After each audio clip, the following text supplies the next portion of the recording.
अब यहाँ पर देखो पुरुषवाचक सर्वनाम की परिभाषा है, ठीक है, कि कैसे आप पहचान पाएंगे कि पुरुषवाचक सर्वनाम किसे कहा जाता है।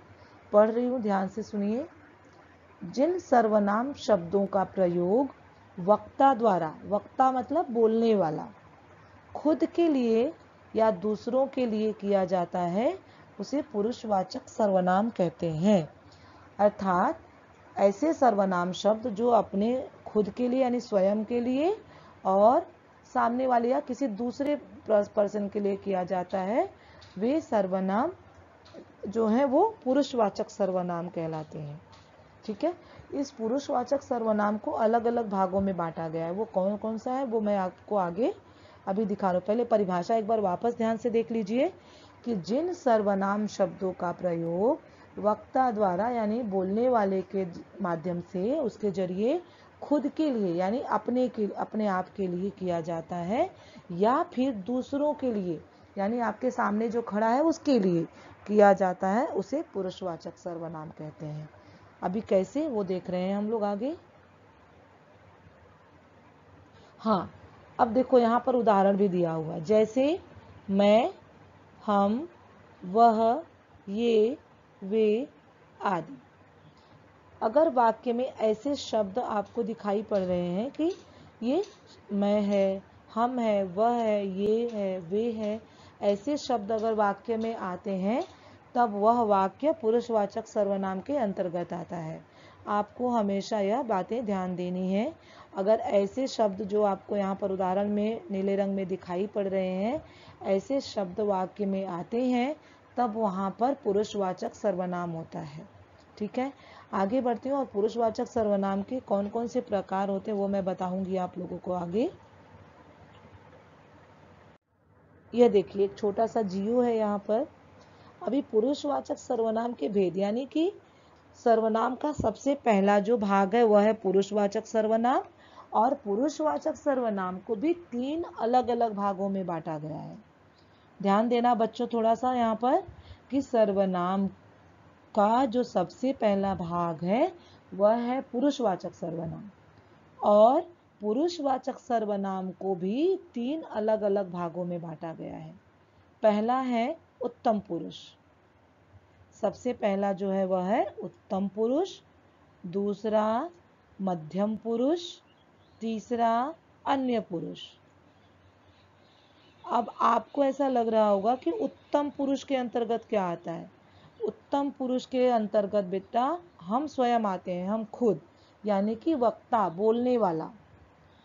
ठीक है, और दूसरा है मध्यम पुरुष।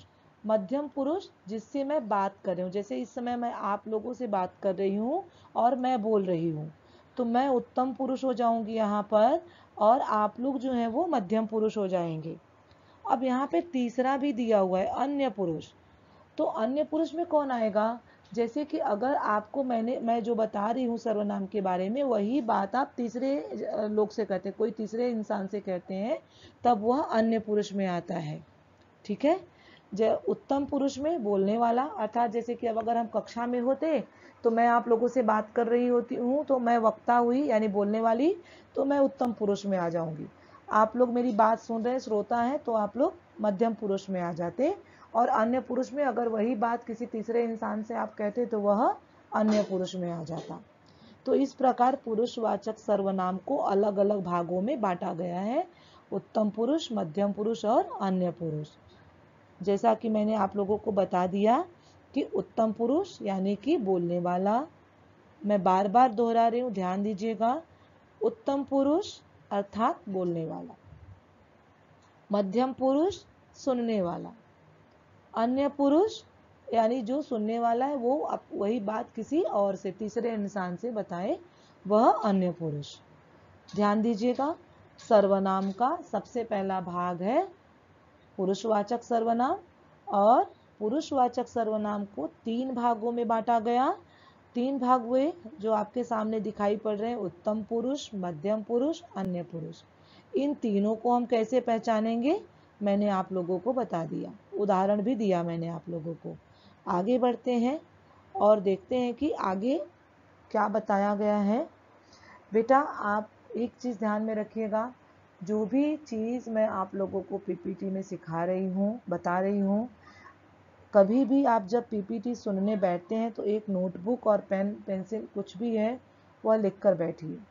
अगर कहीं भी थोड़ा सा भी ऐसा लगता है कि मुझे नहीं समझ में आ रहा है, मुझे मिस को ये चीज़ पूछना चाहिए, तो आप उसको तुरंत नोट डाउन कर लो कि कौन सी डेट की पीपीटी है और क्या डाउट है आप लोगों को। और कभी कभी कैसा होता है कि आप लोग मेल भी करते हैं ना, तो क्लियरली चीज़ वो क्वेश्चन जो भी डाउट वाला होता है वो नहीं बताते और प्रश्न पूछते हैं, तो फिर आपको प्रॉब्लम होता है।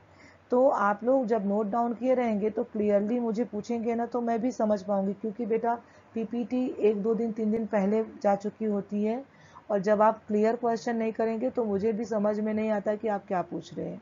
तो आप नोट डाउन करके रखेंगे ना, तो आप लोग क्लियरली मुझे अच्छी तरह से पूछ पाएंगे और मैं भी आप लोगों के प्रश्नों का उत्तर बहुत ही अच्छी तरह से दे पाऊंगी। तो बेटा ये ध्यान रखिए कि जो भी डाउट होता है एक नोटबुक पर नोट करते जाइए, ठीक है। मेरी जो कोशिश होती है, मेरा जो प्रयास होता है, यही होता है कि मैं पीपीटी इतने अच्छे से एक्सप्लेन करूँ, आप लोगों को समझाऊं कि मेरे बच्चों को कुछ भी डाउट ना हो, टॉपिक एकदम जो भी है उनको क्लियर हो जाए, कोई भी प्रॉब्लम ना हो। मेरा हमेशा ये प्रयास होता है। लेकिन उसके बावजूद बेटा अगर कहीं पे कुछ ऐसा होता है कि नहीं समझ में आया, तो आप बेझिझक मुझे पूछ सकते हैं, या जो भी आपकी क्लास में हिंदी पढ़ाते हैं उनको भी पूछ सकते हैं आप, ठीक है। चलिए आगे बढ़ते हैं हम अब।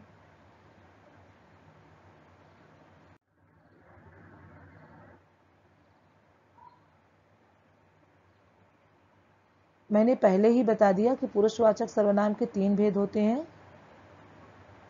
हाँ, ये देखो, मैंने आपको पहले भी ये चीज़ क्लियर की बेटा, फिर से वही चीज़ यहाँ पर आया है। उत्तम पुरुष यानी मैं पढ़ता हूँ, मैं बता रही हूँ कि मैं पढ़ती हूँ, या मैं बोल रही हूँ, मैं लिख रही हूँ, ऐसा भी हो सकता है।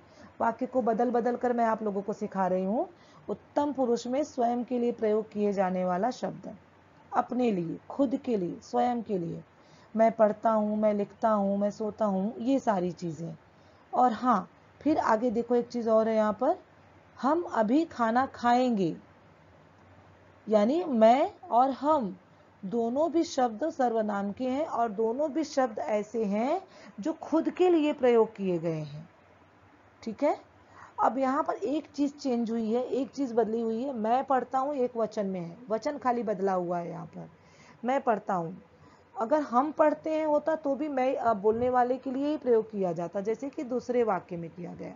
हम अभी खाना खाएंगे, यानी हम सब के लिए बोला जा रहा है, बोलने वाला ही बोल रहा है, लेकिन वो सबके लिए बता रहा है कि वो सभी लोग खाना खाने वाले हैं। तो आप यहाँ पे देख रहे हैं मैं और हम, ये दोनों भी वाक्य जो हैं वो खुद के लिए प्रयोग किए जा रहे हैं, अपने आप के लिए प्रयोग किए जा रहे हैं, यानी कि स्वयं के लिए प्रयोग किए जा रहे हैं। उत्तम पुरुष में मैं बार बार आप लोगों को बोल रही हूँ, आप ध्यान देना कि पुरुषवाचक सर्वनाम का जो उत्तम पुरुष होता है, जैसे कि मैंने पहले भी बताया आप लोगों को, वह स्वयं के लिए प्रयोग किया जाता है, खुद के लिए। अब आगे बढ़ते हैं। ये देखो, अब मध्यम पुरुष की बात आई। जैसा कि मैंने बताया था कि तुम बाहर मत जाओ, यानी कि बोलने वाला जो है वो किसी और से बात कर रहा है, दूसरे इंसान से बात कर रहा है। आप इधर बैठिए, जो भी उसकी बात है वो अपने लिए नहीं है, खुद के लिए नहीं है, वो किसी और दूसरे पर्सन के लिए है।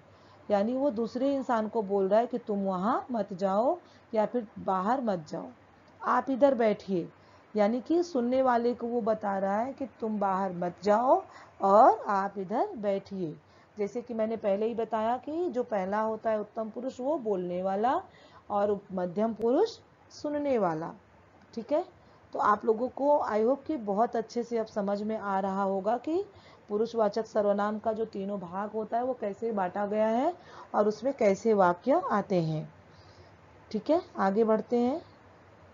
अब यहाँ अन्य पुरुष में देखो, वह घर चला गया, यानी तीसरे इंसान के लिए बोला जा रहा है, अन्य व्यक्ति के लिए बोला जा रहा है कि वह घर चला गया या वे जा रहे हैं, ठीक है। एक वचन और अनेक वचन का प्रयोग किया गया है यहाँ पर। तो यहाँ पर बताया गया अन्य पुरुष के लिए कि वे जा रहे हैं और वह घर चला गया, यानी किसी तीसरे इंसान के लिए, अन्य व्यक्ति के लिए। यहाँ पर ना तो बोलने वाला है और ना ही सुनने वाला, या कोई और ही है तीसरा इंसान जिसके लिए बोला जा रहा है।